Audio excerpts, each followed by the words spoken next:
Oke, tips ini keren banget. Kalau saya punya data penjualan yang agak loncat-loncat dan saya mau ambil data yang terakhir seperti ini, oke, gimana caranya? Let's go. Kita akan menggunakan satu formula yang powerful di Excel 365. Namanya adalah X lookup.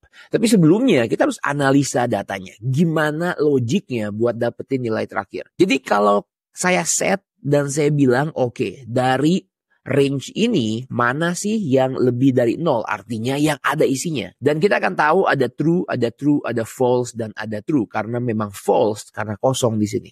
Nah, jadi sekarang gimana caranya untuk mencari true yang ada di hasil ini, tapi dari paling belakang? Dan inilah caranya kita menggunakan XLOOKUP. Saya akan menggunakan XLOOKUP, dan XLOOKUP kita mau cari apa? Kita mau cari true. Oke, nggak perlu tanda petik karena true adalah sebuah keyword di dalam Excel.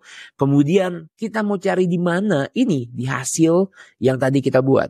Nah, kalau udah ketemu urutannya, kita mau mengambil hasil dari data yang di atas. Tapi ini yang penting, karena kita mau mengambil dari belakang, saya akan teruskan sampai ke argumen di mana kita bisa memilih search from last to first. Oke, kurung tutup, enter 23, double click, and there we go. Cobain.